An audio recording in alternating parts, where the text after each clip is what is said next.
Battery চালিত autorickshaw বন্ধের নির্দেশের প্রতিবাদে রিকশা চালকদের বিক্ষোভে রাজধানী জুড়ে অচলাবস্থা দেখা দিয়েছে। সকাল থেকেই তারা বিভিন্ন সড়ক অবরোধ করে বিক্ষোভ করছেন। তীব্র যানজটে নাকাল হয়ে পড়েছেন নগরবাসী। মহাখালীতে রেলপথ অবরোধের কারণে ঢাকার সঙ্গে সারা দেশের ট্রেনের যোগাযোগ বন্ধ রয়েছে। সেখানকার পরিস্থিতি জানাতে এই মুহূর্তে মহাখালী রেলগেট এলাকা থেকে যুক্ত হচ্ছেন সহকর্মী মোহাইমিনুল খান অপু। অটোরিকশা চালকদের বিক্ষোভের এই মুহূর্তে কি অবস্থা দেখছেন? আর দুপুর 2টার সংবাদে আপনি জানিয়েছিলেন যে সেনাবাহিনীর সদস্যরাও সেখানে এসেছেন, কি অবস্থা বিস্তারিত জানাবেন। এই মুহূর্তে কিন্তু কিছুক্ষণ আগে অর্থাৎ 2 মিনিট আগেই কিন্তু মহাখালী সবকটি সড়ক প্রশাসনের প্রচেষ্টায় কিন্তু তারা গাড়িগুলো চলা শুরু করেছে। আমি যদি আপনাকে দেখাতে চাই, প্রায় 6 ঘন্টা ধরে কিন্তু এখানে অটোরিকশা চালকদের বিক্ষোভ এবং অবস্থান কর্মসূচি ধাওয়া পাল্টা দেওয়ার কারণে কিন্তু গত 6 ঘন্টা ধরে মহাখালীর সব কটি সড়কে যান চলাচল বন্ধ ছিল এবং এতে কিন্তু ভোগান্তিতে পড়েন যাত্রীরা। তারা অনেকটাই বিরক্ত হয়ে গাড়ি থেকে নেমে তারা তাদের গন্তব্যে পায়ে হেঁটে পৌঁছে যান। 6 ঘন্টা পর্যন্ত কিন্তু বিক্ষোভকারীরা তারা তাদের সড়কটিতে তারা অবস্থান করে রেখেছিলেন। তবে কিছুক্ষণ আগে প্রশাসনের তৎপরতায় কিন্তু তারা সেই সড়ক থেকে সবাই চলে যান এবং এই মুহূর্তে মহাখালীর সবগুলো রুটে কিন্তু যান চলাচল স্বাভাবিক পর্যায়ে রয়েছে।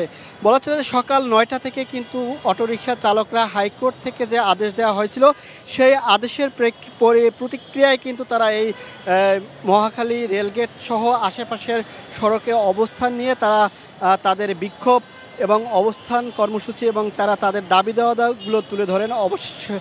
সবশেষে প্রশাসন থেকে তাদের সাথে কয়েক দফায় আলোচনার পরে কিন্তু তারা এই সড়ক থেকে আপাততর জন্য সরে গেছেন। তবে তাদের সাথে আমাদের এই মুহূর্তে কথা বলা সম্ভব হয়নি।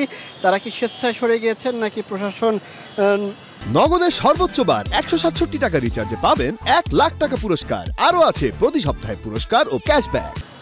কারণে তারা সরে গিয়েছেন সেটি আমরা এখন নিশ্চিত করে বলতে পারিনি। তবে এর আগে 1 ঘন্টা আগে এখানে যে পুলিশ, সেনাবাহিনী এবং আনসার যারা ছিল এর সংখ্যা কিন্তু প্রায় দ্বিগুণ বাড়ানো হয়েছে। এর প্রেক্ষিতেই কিন্তু যখন প্রশাসনের বাড়তি সোর্স এখানে মোতায়েন করা হয় এর পরপরই কিন্তু তারা সামনের দিকে অগ্রসর হয়ে এই সড়কের যান চলাচলগুলো কিন্তু তারা স্বাভাবিক করতে তারা এখন পর্যন্ত এটা তারা করতে পেরেছেন।